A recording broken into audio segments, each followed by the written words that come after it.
राजस्थान की धूप से तपती धरती पर फैले छोटे से गांव में कहानी शुरू होती है। मिट्टी के घर, टेढ़ी मेढ़ी गलियां, चौपाल में बैठे बुजुर्ग और खेतों में काम करते किसान, यही गांव की असली पहचान थी। गांव का जीवन सादगी भरा था, मगर उसमें समाज की पुरानी मान्यताओं और परंपराओं का बोझ भी उतना ही गहरा था। इन्हीं परंपराओं में से एक थी बाल विवाह। गांव में हर कोई मानता था कि लड़की का ब्याह जितनी जल्दी हो जाए उतना अच्छा है। लोग सोचते थे कि इससे लड़की की इज्जत सुरक्षित रहती है और परिवार को सामाजिक प्रतिष्ठा भी मिलती है। इसी सोच ने दो मासूम बच्चों, राजू और गीता, को जीवन भर के रिश्ते में बांध दिया था। राजू का घर गांव के चौपाल से कुछ ही दूरी पर था। उसका परिवार साधारण किसान था। राजू के पिता धनराज सिंह मेहनती और सख्त इंसान थे। खेती उनका मुख्य सहारा था। खेतों में अनाज पैदा होता तो परिवार का चूल्हा जलता। उनकी पत्नी सरला देवी दिल दिल की बहुत नरम मगर परंपराओं की कट्टर अनुयायी थी। राजू अभी सिर्फ 10 साल का था। मासूम चेहरा, आंखों में जिज्ञासा और दुनिया को समझने का भोला अंदाज। उसे पढ़ाई लिखाई से ज़्यादा खेलकूद में मज़ा आता था। गांव के तालाब में तैरना, मिट्टी के ढेर पर किले बनाना और दोस्तों संग गीली डंडा खेलना ही उसका संसार था। दूसरी ओर गीता का परिवार थोड़ा संपन्न था। उसके पिता रामलाल जी गांव के प्रधान थे। उनका घर बड़ा था, जिसमें आंगन, तुलसी चौरा और गाय भैंसों का बाड़ा भी था। गीता की माँ कमला देवी सलीकेदार और सीधी सादी महिला थी। गीता सिर्फ 8 साल की थी। बड़ी बड़ी काली आंखें, चेहरे पर भोली मुस्कान और स्वभाव में शरारत। उसे गुड़ियों से खेलना और मिट्टी के घर बनाना पसंद था। मगर घर के लोग अक्सर उसे समझाते, बेटी अब तू बड़ी हो गई है, गुड़ियों से खेलने का ज़माना गया। गीता समझ नहीं पाती थी कि उसकी उम्र तो अभी खेलने की है, फिर लोग क्यों उसे बड़ा कह रहे हैं। एक दिन गांव में खबर फैली कि राजू और गीता का ब्याह तय हो गया है। दोनों परिवारों में पुरानी दोस्ती थी और इस रिश्ते से वह और भी मजबूत हो जाएगी। शादी की तैयारियां गांव भर में चर्चा का विषय बन गई। महिलाएं मेहंदी गाने गाती, ढोलक बजाती और बच्चे मिठाइयों का इंतजार करते। मगर इन सब के बीच राजू और गीता कुछ समझ ही नहीं पा रहे थे। राजू ने अपनी माँ से मासूमियत से पूछा, अम्मा, ये शादी क्या होती है? सब क्यों कह रहे हैं कि मेरी शादी होने वाली है? सरला देवी मुस्कुराकर बोली, बेटा, शादी मतलब जिंदगी का सबसे बड़ा रिश्ता। अब तू और गीता हमेशा के लिए साथ रहोगे। राजू हैरान हो गया, बोला, लेकिन अम्मा, गीता तो गुड़ियों से खेलती है, मैं उसके साथ गिल्ली डंडा खेलूंगा या खेत में हल चलाऊंगा। माँ ने उसे गोद में लेकर समझाया, अभी तुम दोनों बच्चे हो, समय के साथ सब समझ आ जाएगा। इधर गीता भी अपनी माँ से सवाल पूछ रही थी, माँ, क्या मैं शादी के बाद भी गुड़िया बाबा से खेल सकती हूँ? कमला देवी ने हल्की हंसी दबाते हुए कहा, हाँ बेटी, खेल सकती है, लेकिन अब तुझे अपनी ससुराल भी संभालनी होगी। गीता मासूमियत से बोली, ससुराल क्या होता है? जहाँ तू राजू के साथ जाएगी वो तेरा नया घर होगा। गीता की नन्ही आंखें हैरानी से फैल गई, तो क्या मैं अपने इस घर को छोड़ दूंगी? कमला देवी के पास इसका कोई मासूम जवाब नहीं था। उन्होंने बेटी को गले से लगा लिया। गांव में ढोल नगाड़े गूंज रहे थे। रंग बिरंगे झंडे और तोरण द्वार से पूरा माहौल सज गया था। राजू को दूल्हा बनाया गया। सिर पर पगड़ी, हाथ में तलवार और घोड़े पर सवार होकर वह बारात लेकर निकला। मगर उसके चेहरे पर उलझन थी। उसे लग रहा था जैसे यह सब खेल है, असली शादी नहीं है। गीता भी दुल्हन बनी थी। लाल चुनरी, माथे पर बिंदी और हाथों में कांच की चूड़ियाँ। उसके छोटे छोटे हाथ कांप रहे थे। उसे समझ नहीं आ रहा था कि यह सब क्या हो रहा है। विवाह की रस्में पूरी हुई। पंडित ने मंत्र पढ़े और दोनों मासूमों ने एक दूसरे के गले में जयमाला डाली। लोग खुशियां मना रहे थे, ढोलक पर गीत गाए जा रहे थे, पर उन गीतों के बीच दो मासूम दिलों की मासूमियत खो गई। शादी के बाद गीता की विदाई हुई। छोटी सी बच्ची अपने घर को छोड़कर रोते हुए राजू के घर आ गई। आंगन में खड़ी होकर उसने आखिरी बार अपने मायके को देखा। उसकी आंखों से आंसू बहते रहे। राजू भी इस बदलाव को समझ नहीं पा रहा था। वह गीता से धीरे से बोला, डर मत, मैं हूं ना, हम साथ में खेलेंगे। गीता रोते रोते बोली, मुझे अपने घर जाना है, माँ बुला रही होंगी। राजू ने उसकी बात सुनकर मासूमियत से कहा, अरे तू चिंता मत कर, जब चाहेगी हम तेरे घर खेलते हुए चले जाएंगे। उसकी बात पर गीता हल्की मुस्कान दे बैठी। गांव के लोग इसे बड़ी बात मान रहे थे। चौपाल पर बैठे बुजुर्ग कहते, देखो धनराज और रामलाल ने कितना अच्छा काम किया, दोनों परिवार अब रिश्तेदार बन गए। दूसरे जोड़ते, हाँ लड़की को जल्दी ब्याह देना ही भला है, वरना बड़ी होकर न जाने कितनी परेशानियां खड़ी कर देती। किसी को इस बात का अंदाज़ा नहीं था कि इन मासूम बच्चों के जीवन में कैसी मुश्किलें आने वाली थी। शादी के बाद भी राजू और गीता का रिश्ता पति पत्नी से ज़्यादा दोस्ती का था। वे दोनों साथ खेलते, खेतों में भागते और तालाब किनारे मिट्टी के घर बनाते। गीता को जब कभी मायके की याद आती, राजू उसका हाथ पकड़कर कहता, मत रो, मैं हूँ तेरे साथ। धीरे धीरे दोनों को समझ आने लगा कि लोग उन्हें अब पति पत्नी मानते हैं, मगर उनकी समझ में ये रिश्ता सिर्फ दोस्ती और साथ निभाने का था। इस तरह गांव की परंपरा ने दो मासूम बच्चों को जीवन भर के बंधन में बांध दिया। समाज खुश था, परिवार गर्व महसूस कर रहे थे, लेकिन राजू और गीता की मासूम आंखों में अभी भी खेल, सपने और सवाल ही सवाल थे। कहानी अब उस मोड़ पर थी जहां बचपन की मासूमियत और समाज की कठोर परंपराएं आमने सामने खड़ी थी। राजू और गीता की शादी को कुछ महीने बीत चुके थे। दोनों के जीवन में बड़ा बदलाव तो आया था, मगर उनकी सोच अभी भी बच्चों जैसी ही थी। गांव में लोग उन्हें पति पत्नी कहकर पुकारते, लेकिन उनके लिए ये रिश्ता सिर्फ दोस्ती और खेल का था। सुबह का समय, सूरज की किरणें गांव की गलियों को सुनहरी रंगत दे रही थी। राजू खेत से लौट रहा था। उसके हाथ में छोटी छोटी लकड़ी की गिल्ली और डंडा था। गीता आंगन में बैठी अपनी गुड़िया से खेल रही थी। राजू ने पास आकर कहा, गीता चल गिल्ली डंडा खेलते हैं। गीता ने अपनी गुड़िया को गोद में लेते हुए जवाब दिया, नहीं, मैं अभी गुड़िया को खिला रही हूँ, देखो ये भी खाना खा रही है। राजू हंस पड़ा, तू भी ना हर समय गुड़िया गुड़िया करती रहती है, असली खेल तो गिल्ली डंडा है। गीता भी जिद पर उतर आई, नहीं, गुड़िया ही असली खेल है। कुछ देर बाद दोनों झगड़ने लगे। सरला देवी ने बीच बचाव किया और हंसते हुए बोली, अरे तुम दोनों तो सच में पति पत्नी जैसे लड़ते हो। राजू और गीता इस बात को समझे बिना एक दूसरे को जीत दिखाकर फिर खेल में जुट गए। गांव में एक छोटा सा पाठशाला था जहां गुरुजी बच्चों को पढ़ाते थे। धनराज चाहते थे कि उनका बेटा राजू पढ़ लिख कर बड़ा आदमी बने। एक दिन उन्होंने गीता से कहा, बेटी तू भी राजू के साथ पढ़ाई करने जाएगी। गीता को यह सुनकर खुशी भी हुई और डर भी।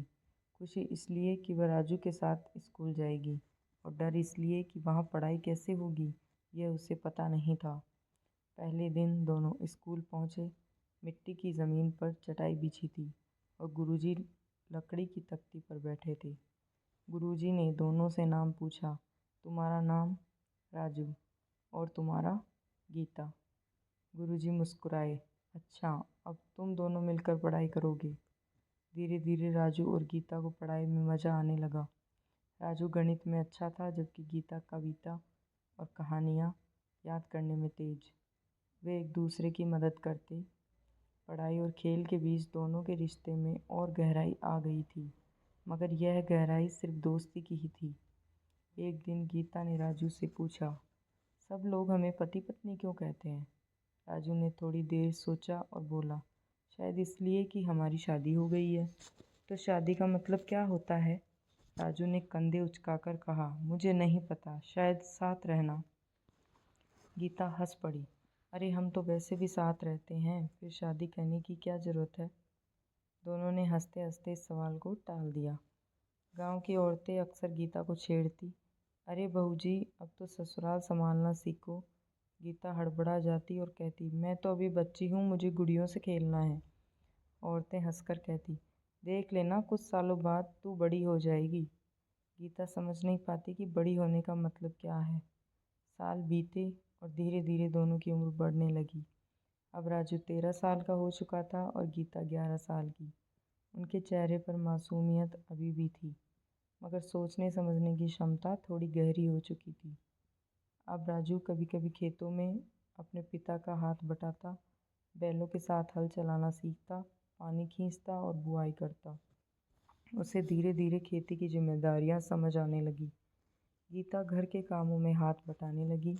माँ और सास उसे सिखाती कि रसोई कैसे चलाते हैं, आटा कैसे गूंथा जाता है और दूध कैसे दुहा जाता है। गीता कभी थक कर कहती, मुझे ये सब काम क्यों करने हैं, मैं तो अभी बच्ची हूँ। सरला देवी समझाती, बेटी औरत का यही धर्म है, जितनी जल्दी सीख लेगी उतना अच्छा। गीता को मजबूरी में काम सीखना पड़ता, मगर जब राजू उसे खेल के लिए बुलाता तो उसकी थकान मिट जाती। एक दिन दोनों तालाब किनारे खेल रहे थे। गीता ने मिट्टी से छोटा सा घर बनाया। राजू ने शरारत में आकर घर तोड़ दिया और हंसते हुए बोला, देख तेरा घर गिर गया। गीता गुस्से से बोली, क्यों तोड़ा, अब मैं तुझसे बात नहीं करूँगी। राजू ने हाथ जोड़कर कहा, अरे मजाक किया था, चल मैं नया घर बनाने में तेरी मदद करूँगा। गीता ने मुंह फेर लिया, लेकिन मन ही मन मुस्कुरा रही थी। कुछ देर बाद दोनों फिर साथ खेलने लगे। गांव के लोग अब धीरे धीरे उन्हें गंभीरता से देखने लगे थे। लोग कहते, अब तो राजू बड़ा हो रहा है, उसे खेती की पूरी जिम्मेदारी निभानी होगी। दूसरे कहते, और गीता भी बड़ी हो रही है, अब उसे ससुराल संभालना चाहिए। इन बातों से राजू और गीता उलझन में पड़ जाते। वे सोचते, हम तो अभी खेलना चाहते हैं, लोग क्यों हमें बड़ा मान रहे हैं। एक दिन गीता उदास बैठी थी। राजू ने पूछा, क्या हुआ। गीता बोली, मुझे माँ बहुत याद आ रही है। ससुराल में अच्छा तो है, लेकिन मायका अलग ही होता है। राजू ने उसकी आंखों से आंसू पोंछे और कहा, मत रो, मैं तुझे जब चाहे तेरे घर ले जाऊंगा, हम दोनों मिलकर खेलेंगे। गीता मुस्कुराई। उसे लगा कि राजू सिर्फ उसका पति नहीं बल्कि सबसे अच्छा दोस्त है। समय धीरे धीरे आगे बढ़ रहा था। राजू और गीता अब किशोर अवस्था में कदम रख चुके थे। उनके दिलों में मासूमियत थी, मगर साथ ही सवाल भी बढ़ रहे थे। समाज उन्हें पति पत्नी मानता, मगर वे खुद को दोस्त समझते। उनकी दुनिया अब दो राहों पर खड़ी थी, एक तरफ बचपन की मासूमियत और दूसरी तरफ जिम्मेदारियों का बोझ। समय का पहिया धीरे धीरे घूमता रहा। बचपन की मासूम किलकारियाँ अब किशोर अवस्था की नोक-झोंक में बदल चुकी थी, और अब वही नोक-झोंक धीरे धीरे एक नए मोड़ पर पहुंच रही थी, जवानी की दहलीज। राजू अब 17 साल का हो चुका था। कद-काठी लंबी हो गई थी, चेहरे पर हल्की मूछें उभर आई थी और आंखों में जिम्मेदारी की चमक झलकने लगी थी। वह खेतों में पिता के साथ कंधे से कंधे मिलाकर काम करने लगा था। अब वह सिर्फ खेलों में खोया बच्चा नहीं रहा था। दूसरी ओर गीता अब 15 साल की हो चुकी थी। उसकी मासूम आंखों में अब शरारत के साथ एक अलग चमक आ चुकी थी। नन्ही सी बच्ची अब धीरे धीरे युवती बन रही थी। उसकी चाल में संकोच था, पर चेहरे पर आत्मविश्वास भी। गांव की औरतें अक्सर उसे देखती और कहती, अब तो गीता बिल्कुल दुल्हन जैसी लगती है। गीता शर्मा जाती और सिर झुका लेती। राजू और गीता का रिश्ता भी बदलने लगा था। बचपन की दोस्ती अब एक गहरे बंधन में बदल रही थी। पहले जहाँ वे बिना सोचे समझे झगड़ लेते, अब एक दूसरे की भावनाओं को समझने लगे थे। एक शाम दोनों खेत के मेड़ पर बैठे थे। हवा धीरे धीरे बह रही थी और आसमान में लालिमा फैली थी। गीता ने हल्की आवाज़ में पूछा, राजू, क्या तुझे याद है बचपन में तूने मेरा मिट्टी का घर तोड़ दिया था। राजू हंस पड़ा। हाँ, और तूने मुझसे कई दिन बात नहीं की थी। गीता मुस्कुराते हुए बोली, अब अगर कोई मेरे सपनों का घर तोड़ेगा तो क्या तू फिर से उसे बनाने में मदद करेगा। राजू उसकी आंखों में देखते हुए बोला, हाँ, इस बार मैं उसे और भी मजबूत बनाऊंगा ताकि कोई तोड़ ना सके। दोनों की नज़रें मिली और उस पल ने उनके रिश्ते को एक नई गहराई दे दी। गाँव में अब लोग खुलेआम बातें करने लगे थे। अब तो राजू गीता बड़े हो गए हैं, कब तक बच्चों की तरह रहेंगे। हाँ, अब तो गीता को पूरी तरह से ससुराल का काम संभालना चाहिए। ये बातें गीता के कानों तक भी पहुंचती। उसे लगता कि लोग उसे हमेशा परख रहे हैं। वह कोशिश करती कि घर के काम अच्छे से करे, मगर मन कहीं और भटकता। राजू भी अब इन बातों को दबाव महसूस करने लगा था। कभी कभी वह सोचता, क्या हम सचमुच पति पत्नी हैं? अगर हैं तो इसका क्या मतलब क्या है? मैं तो गीता को अपना सबसे अच्छा दोस्त मानता हूँ। एक दिन गांव में मेले का आयोजन हुआ। झूले, मिठाइयाँ, नाच गाने और सजावट से पूरा गांव उत्साहित था। राजू और गीता भी वहां पहुंचे। गीता ने रंग बिरंगी चूड़ियां खरीदी और राजू से बोली, ये चूड़ियां कैसी लग रही है? राजू ने उसकी कलाई पकड़ते हुए कहा, तुझ पर तो हर रंग अच्छा लगता है। यह सुनकर गीता का चेहरा लाल हो गया। उसके दिल में कुछ अनजाना सा एहसास जागा। पहली बार उसे लगा कि राजू अब सिर्फ उसका दोस्त नहीं रहा, बल्कि उससे कहीं ज़्यादा है। राजू के मन में भी हलचल थी। वह गीता की आंखों में कुछ ऐसा देख रहा था जिसे वह अब तक समझ नहीं पाया था। मेले में एक गांव का एक और लड़का, विजय, गीता से बातें करने लगा। वह हंसी मजाक कर रहा था और गीता भी शर्मा रही थी।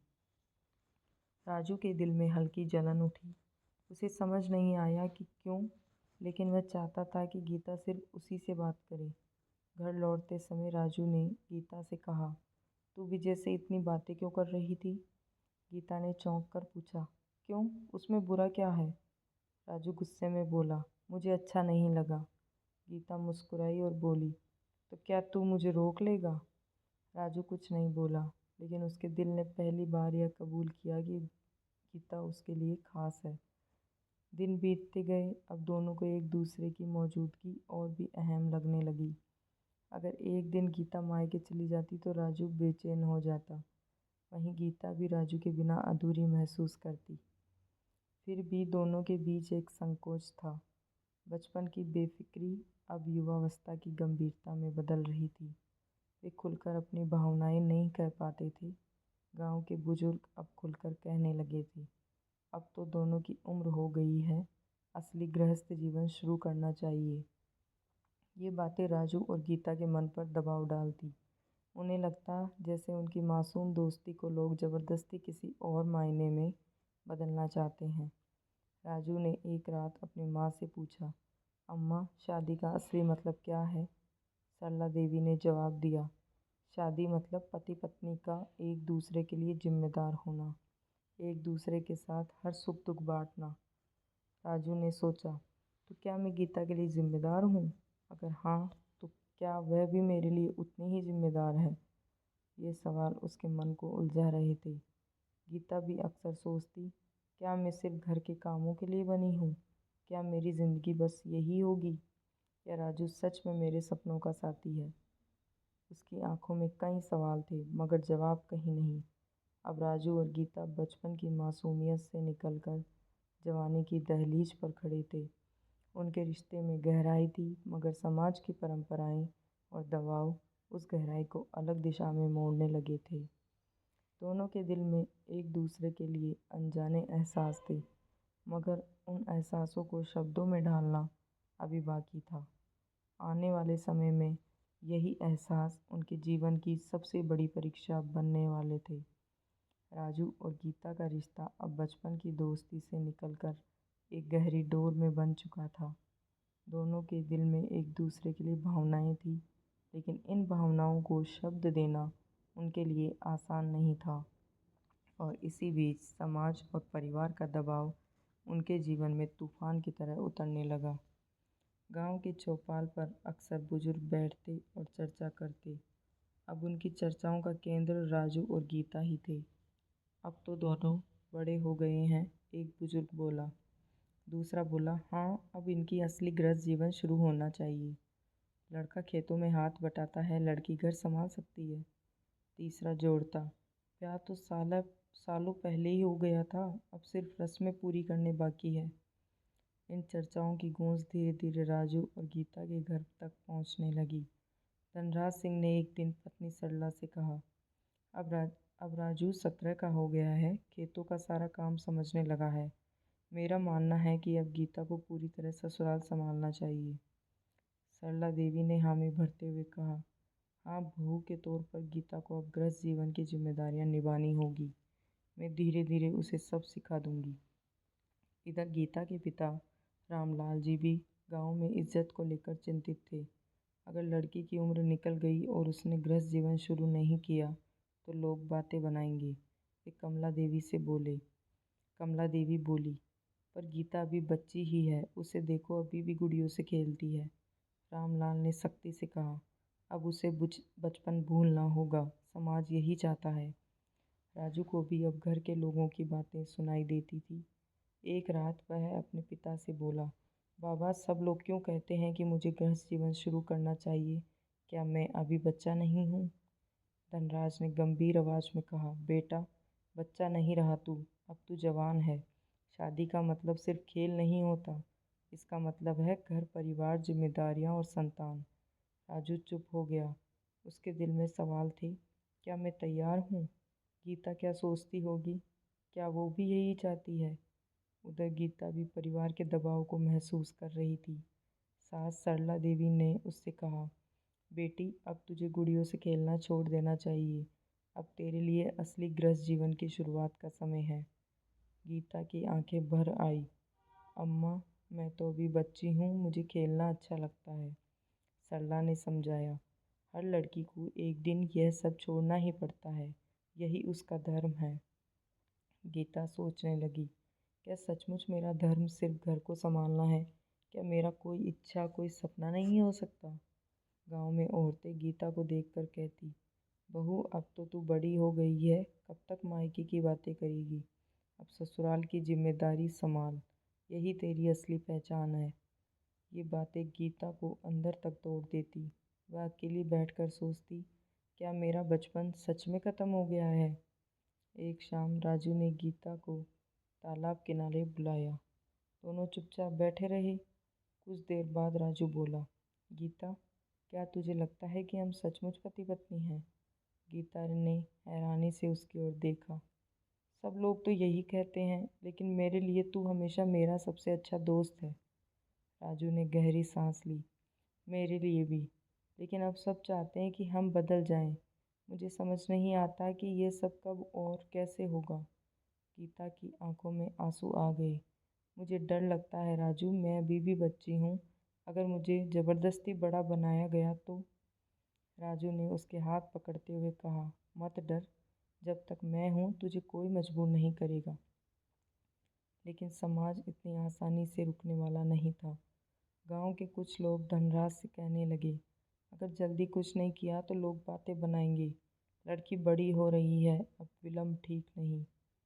धनराज दबाव में आ गए। उन्होंने तय किया कि अब गीता को पूरी तरह से गृहस्थ जीवन में ढकेलना होगा। एक दिन गीता ने माँ कमला देवी से रोते हुए कहा, माँ मैं क्यों नहीं पढ़ सकती? क्यों सिर्फ घर और काम ही मेरा भविष्य है? कमला देवी का दिल बेटी की बात सुनकर पिघल गया, लेकिन उन्होंने डरते डरते कहा, बेटी मैं तेरा दर्द समझती हूँ, पर समाज की रस्में इतनी मजबूत हैं कि कोई भी उनके खिलाफ नहीं जा सकता। गीता ने मन ही मन ठान लिया, अगर राजू मेरा साथ देगा तो मैं इस समाज की जंजीरों को तोड़ दूंगी। अब राजू और गीता दोनों के सामने दो राहें थी। एक तरफ समाज और परिवार की कठोर परंपराएं, और दूसरी तरफ उनकी मासूम दोस्ती और नए नए भावनाओं से भरा रिश्ता। समाज चाहता था कि वे अपने बचपन को पीछे छोड़कर जिम्मेदारियों में डूब जाएं, लेकिन उनके दिल अभी भी मासूम थे, जो दोस्ती और सपनों की दुनिया में जीना चाहते थे। यह संघर्ष अब और गहराने वाला था। राजू और गीता की दुनिया जैसे अचानक बदल गई थी। बचपन की हंसी खेलकूद और छोटी छोटी शरारतें अब दूर की बात लगने लगी थी। जवानी की दहलीज पर पहुँचे दोनों के बीच अब एक नया रिश्ता आकार ले रहा था। लेकिन इस रिश्ते को समझने से पहले ही समाज, परिवार और हालात ने उनके बीच दीवार खड़ी कर दी थी। राजू अब पढ़ाई के साथ साथ अपने पिता की खेती बाड़ी और परिवार की देखभाल में भी हाथ बटाने लगा था। गांव का माहौल ऐसा था जहां हर बेटा अपने पिता का सहारा माना जाता था। पिताजी चाहते थे कि राजू अब धीरे धीरे घर की सारी जिम्मेदारियां संभालना सीख ले। गीता दूसरी ओर अपने सास ससुर और जेठानी के बीच घरेलू कामकाज में उलझ गई थी। उसकी मासूमियत भरी हंसी अब धीरे धीरे थकान और जिम्मेदारियों के बोझ तले दबने लगी। वह कई बार राजू से मिलना चाहती, पर घर परिवार की मर्यादा और समाज की आंखें दोनों को रोक देती। गांव में सब जानते थे कि राजू और गीता बचपन में ही शादीशुदा थे, पर जब दोनों किशोर होते गए तो लोग फुसफुसाने लगे, अब तो इन्हें एक साथ रहना चाहिए। कोई कहता इतनी छोटी उम्र में यह ठीक नहीं, कोई दूसरा तर्क देता। लोगों की बातें परिवारों तक पहुंचती और वहां तनाव बढ़ता। गीता की सास अक्सर ताना देती, अब तो बहू बड़ी हो रही है, घर की इज्जत का ध्यान रखे। वहीं राजू की माँ अपने बेटे को समझाती, समय आने दो, सब ठीक हो जाएगा, अभी पढ़ाई पर ध्यान दो। लेकिन समाज की आवाज़ें दोनों के मन में एक अजीब बेचैनी भर देती। धीरे धीरे गीता और राजू के बीच बातचीत कम होने लगी। पहले जो हर छोटी बात साझा करते थे, अब वही बातें अंदर ही अंदर दब जाती। गीता कई बार सोचती, क्या राजू मुझे समझता है? क्या वह भी मेरी तरह इस रिश्ते को लेकर असमंजस में है? राजू अपने मन में संघर्ष करता, मैं गीता से बात करूं तो क्या लोग गलत समझेंगे? अगर मैंने पढ़ाई छोड़ दी तो घर वालों का क्या होगा? दोनों अपने अपने सवालों में उलझे रहते। एक दिन गांव में मेला लगा। राजू अपने दोस्तों के साथ मेले में गया। वहीं गीता अपनी जेठानी के साथ पहुंची। भीड़ में राजू अपने सहपाठी रीमा से बात करने लगा। रीमा शहर से आई थी और पढ़ाई में होशियार थी। दोनों पढ़ाई को लेकर चर्चा कर रहे थे। गीता ने दूर से यह नज़ारा देखा, उसका मन कसक उठा। उसने सोचा, राजू को अब मेरी परवाह नहीं है, वह किसी और से जुड़ गया है। उसकी आंखों में आंसू आ गए। राजू ने अब जब गीता को देखा तो वह पल भर में समझ गया कि गीता गलत समझ रही है, लेकिन भीड़ भाड़ और लोगों की मौजूदगी में वह कुछ नहीं कह पाया। उस रात गीता अकेले में रोती रही। राजू भी बेचैन रहा, पर उसे मौका नहीं मिला कि वह गीता को सब समझा सके। धीरे धीरे यह गलतफहमी गहराने लगी। गीता को सास ने भी ताना मारना शुरू कर दिया, बहू अब पति का ध्यान रखना सीखो, अगर तुमने उसे बांध कर नहीं रखा तो वह हाथ से निकल जाएगा। राजू की माँ अपने बेटे को समझाती, तुम्हारी पत्नी अब बड़ी हो गई है, उसका मान सम्मान तुम्हारे हाथ में है, लेकिन पढ़ाई मत छोड़ना, तुम ही हो तो हमारे सहारे हो। इस बीच समाज का दबाव भी बढ़ने लगा। लोग कहने लगे, अब तो इन्हें एक साथ ही रहना चाहिए। लेकिन राजू पढ़ाई छोड़ने के लिए तैयार नहीं था। वह जानता था कि शिक्षा ही उसके परिवार और गीता का भविष्य बदल सकती है। राजू ने कई बार गीता से बात करने की कोशिश की, पर हर बार गीता दूर हट जाती। उसके मन का दर्द उसे कठोर बना रहा था। गीता सोचती, अगर राजू सच में ही मेरी परवाह करता तो वह खुद मुझे समझता। वह क्यों दूसरों के साथ हंसकर बातें करता है? दोनों के बीच चुप्पी की एक दीवार खड़ी हो गई। राजू अपने कमरे में अकेला बैठकर पढ़ाई करता, पर उसका मन भटकता रहता। किताबों के पन्नों पर अक्षर धुंधले पड़ जाते। गीता की उदास आंखें हर वक्त उसके सामने घूमती। गीता भी अपने आंगन में काम करते करते अचानक ठिठक जाती। उसे राजू के साथ बिताए बचपन के दिन याद आते। वह सोचती, क्या वे दिन सिर्फ खेल खेल में बीते थे या उनमें सच में कोई गहराई थी। दोनों ही अपने मन की बात किसी से कह नहीं पाते थे। एक दिन गांव में अफवाह फैल गई कि राजू की पढ़ाई खत्म होते ही उसकी दूसरी शादी करा दी जाएगी। यह सुनकर गीता का दिल टूट गया। उसने तय कर लिया कि वह अब राजू से कभी बात नहीं करेगी। राजू को जब ये खबर मिली तो उसका खून खौल उठा। उसने सबके सामने साफ कहा, मैं गीता का पति हूँ, मेरा रिश्ता सिर्फ उसी से है और हमेशा रहेगा, चाहे हालात कुछ भी हो। यह सुनकर गीता की आंखों से आंसू बह निकले। पहली बार उसे एहसास हुआ कि राजू का दिल सिर्फ उसी के लिए धड़कता है। लेकिन और समाज को मानना इतना आसान नहीं था। संघर्ष अभी बाकी था। गांव की हवा में इन दिनों अजीब सा तनाव था। राजू की साहसिक शब्दों ने सबको हिला दिया था। उसने सबके सामने साफ कह दिया था कि उसका रिश्ता सिर्फ गीता से है और किसी और से नहीं। यह सुनकर बहुतों को गुस्सा आया, पर कईयों को भीतर से सुकून भी मिला। राजू की माँ ने बेटे को गले से लगा लिया। उनकी आंखों से आंसू निकल पड़े। बेटा, तूने सही किया। पति पत्नी का रिश्ता सबसे पवित्र होता है। हम तुझे कभी किसी और से बांधने नहीं देंगे। लेकिन राजू के पिता गंभीर थे। बात सिर्फ भावनाओं की नहीं है, जिम्मेदारी की भी है। राजू, तुम अभी पढ़ाई कर रहे हो। गीता भी अभी बहुत छोटी है। समाज इसे स्वीकार नहीं करेगा। गीता की सास ने भी ताना मारा। अगर बहू इतनी ही प्यारी है तो अब उसे घर की लाज भी निभानी होगी। उसे हमारे परिवार की इज्जत संभालनी होगी। यह सुनकर गीता का दिल फिर से भारी हो गया। उसे लगा वह बोझ बन चुकी है। राजू ने गहरी सांस ली और सबके सामने दृढ़ आवाज में बोला, मैं पढ़ाई पूरी करूंगा, नौकरी करूंगा और गीता को वह सब दूंगा जिसकी वह हकदार है। अगर समाज को मंजूर नहीं तो मुझे परवाह नहीं। मैं अपने रिश्ते के साथ कभी धोखा नहीं करूंगा। उसकी बातों में ऐसा आत्मविश्वास था कि सब चुप हो गए। उस रात गीता ने बहुत सोचा। उसे एहसास हुआ कि राजू की चिप्पी बेवफाई नहीं थी, बल्कि जिम्मेदारी का बोझ थी। वह समझ गई कि राजू का मन हमेशा उसी के साथ था, बस हालात उसे खुलकर बोलने से रोकते थे। गीता ने पहली बार हिम्मत करके राजू से बात की। राजू, मुझे माफ़ कर दो, मैंने तुम्हें गलत समझा। मैं सोचती थी कि तुम मुझे भूल गए हो। राजू ने उसका हाथ थाम लिया। गीता, मैं तुम्हें कैसे भूल सकता हूँ? तुम मेरी ज़िंदगी का सबसे कीमती हिस्सा हो। बस मैं चाहता था कि पहले कुछ बन जाऊं ताकि तुम्हें बेहतर जीवन दे सकूं। दोनों की आंखों में आंसू थे, लेकिन उन आंसुओं में प्यार की चमक भी थी। धीरे धीरे गांव वालों का रुख भी बदलने लगा। राजू की मेहनत और पढ़ाई देखकर सब उसे सम्मान देने लगे। यह लड़का अलग है, अपने रिश्तों को भी निभा रहा है और अपनी जिम्मेदारी भी। ऐसी बातें अब लोगों की जुबान पर आने लगी। जहाँ पहले फुसफुसाहट और ताने थे, वहीं अब सराहना और दुआएं भी थी। कुछ साल बीते। राजू ने पढ़ाई पूरी की और नौकरी हासिल कर ली। वह गांव का पहला लड़का था जिसने शहर जाकर काम पाया। यह परिवार के लिए गर्व की बात थी। राजू जब पहली तनख्वाह लेकर गांव लौटा तो उसने सबसे पहले गीता के हाथ में रुपए रखे और कहा, यह सब तुम्हारे विश्वास की वजह से है। अगर तुम मेरे साथ खड़ी न होती तो मैं यह सब कभी नहीं कर पाता। गीता की आंखों में खुशी के आंसू थे। उसे लगा कि उसकी सारी तकलीफ़ें अब सफल हो गई है।